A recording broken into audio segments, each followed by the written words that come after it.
What's up YouTube? Capital G here. Got some awesome and exciting duels for you guys to check out. The first duel is going to be featuring a deck that is definitely close to my heart. Probably my favorite Synchro archetype of all time, and that would be Karakuri. The only Synchro spam deck I ever took to a competitive event during the 5Ds days, and I got so close to topping that event. I got 9th place at that regional. So close, but them tiebreakers, they were a pain in the butt. Anyways, you guys know that Karakuri did receive more support in English and Assault, and although that is not enough in my opinion to make the deck competitively relevant, some of the other Link monsters we've gotten since then do give this deck a lot more potential, and you guys will see that in this first duel. You guys know at this point, basically any deck that can summon Christian Halifabrax is going to summon it, but this deck takes a little bit of a different route, and you'll probably see this if you ever play against like Despots or Mecha Phantom Beasts. You will be seeing them go into Halifabrax, and then they'll go into the Mecha Phantom Beast or Rorodon. This card is really good, and it's even better when you combine it with Halifabrax, because basically what you do is you summon Despot 1 from your deck, and then when you get your 3 tokens on field, the Despot 1 summons itself back from the graveyard for free, and you can continue Synchro summoning. Now, obviously, the Karakuri Synchro monsters are generic. They summon even more monsters from the deck. You can Synchro up fairly easily. You can draw cards. You can go into things like Crystal Wing Synchro Dragon, Naturia Beast. You guys know that, Karakuris have always been able to go into like the Naturia monsters because the entire archetype is earth based, so you can go into a whole bunch of crazy synchro monsters. Now you can't link summon for the rest of the turn, but who needs link summoning when you get so much negation out of synchro monsters? Gonna activate the premature burial for Karakuri there. This card is interchangeable. Clearwing Fast Dragon, if you're in a matchup that's like, well, you can't really use this card. For instance, against Megaliths, they really only have like one extra deck card that they really use, which would be the Gallant Granites. But yeah, in this matchup, this card's really not that good. However, the rest of the monsters are going to be pretty solid. But yeah, this is kind of like an interchangeable card. Generally, this would be pretty good against a blind matchup. If you run into a combo deck, negate one of their extra deck monsters, and you can see he has this backed up by an impermanence, and then the Karakuri cash in, which is basically like another impermanence. It also switches the position of monsters on the field, which can trigger this big guy, and then you can start banishing cards. So yeah, this is an impressive field. Maybe not the most optimal field, shout outs to my boy Chainlink, the most optimal field against the Megalith deck, but he's playing blind. He doesn't know exactly what he's dealing with, so you can forgive him for going for that play. And permanence on that Megalith monster, and I feel like Block Dragon's probably going to get banished. He is going to banish that boy, and Block Dragon had it been sent to the graveyard, maybe he can come back and recover, because Megaliths, they don't really use spells all that much. They don't have, they're unlike other ritual decks. They're not beholden to ritual spells, so Naturia Beast, you can play around that with the Megalith deck, but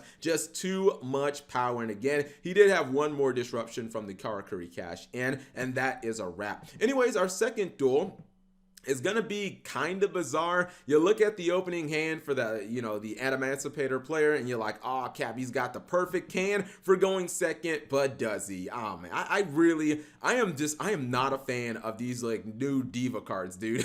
I mean, it's not that they're bad, the ones coming out of Eternity Code. I do not like people looking at my hand and taking cards out of my hand. I know these cards are supposed to come back during the end phase, but come on, man. As someone who played through the GX era, that's what got cards like Confiscation and Forceful Sentry and Trap Dust Shoot banned. Like most cards in Yu-Gi-Oh that let you look at your opponent's hand and just get rid of cards, like those cards ended up getting banned for a reason. And yeah, when you can splash the deep sea stuff into the Mermail deck so easily, you can play through a lot of hand traps, because if your opponent has those hand traps, you can just take them out of their hand before they have the ability to activate them. Now, this is something I hadn't seen in a very long time. It feels like a play of Saryuja Skoldred is just falling off a cliff. This guy is actually going to be summoning multi. Do you guys remember when that was like one of the big things in the game?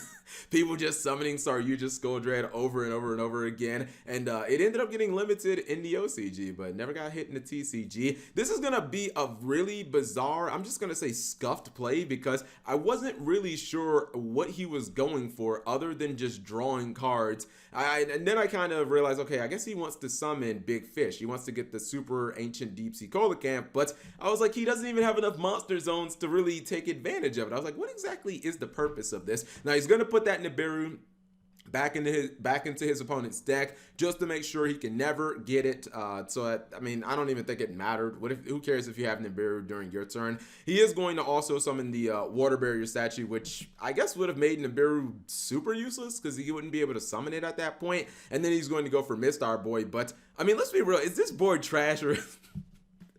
I would be so disappointed if my opponent spent all that time and this is what you came up with. Like, don't get me wrong, it's cool that you can, you know, stop your opponent from special summoning monsters that aren't water, but I feel like you just attack into this and then you just play as normal. Like, I mean, you probably don't get the full main phase one, but you know, that's why we got the main phase two. Unfortunately, Adamantier, or excuse me, Adamantier,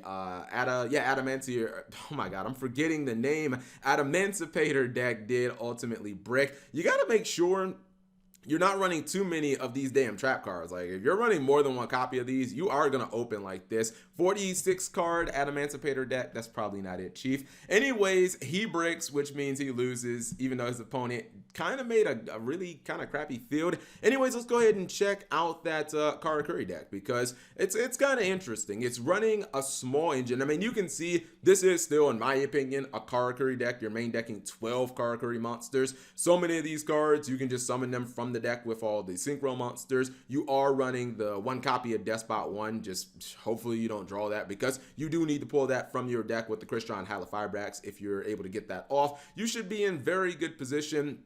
We're running actually even more Karakuri cards because you got the Karakuri Premature Burial. This card needs to come out to the TCG, man, so that people can use this against things like Ash Blossom. And I'm guessing Ash Blossom and Impermanence are the main cards you'd want to use this against. And I've actually been seeing a lot of this. A lot of players, or at least in these duels, I don't know any competitive numbers because obviously there are no Yu-Gi-Oh events right now. I've been seeing a lot of people with these combo decks cutting like their hand traps essentially to 2. I'm guessing it's because, you know, you don't really want to draw multiple copies of Ash, maybe not even multiple copies of Impermanence, and I don't know what the difference, like the actual statistical difference is opening up with you know, the card if you run 2 versus running 3, but I have been noticing that has been a little bit of a trend. But anyways, if you guys are interested in downloading this deck, it will be in the description below. Thank you guys for watching. As always, subscribe if you have not already and turn on that notification bell for daily videos.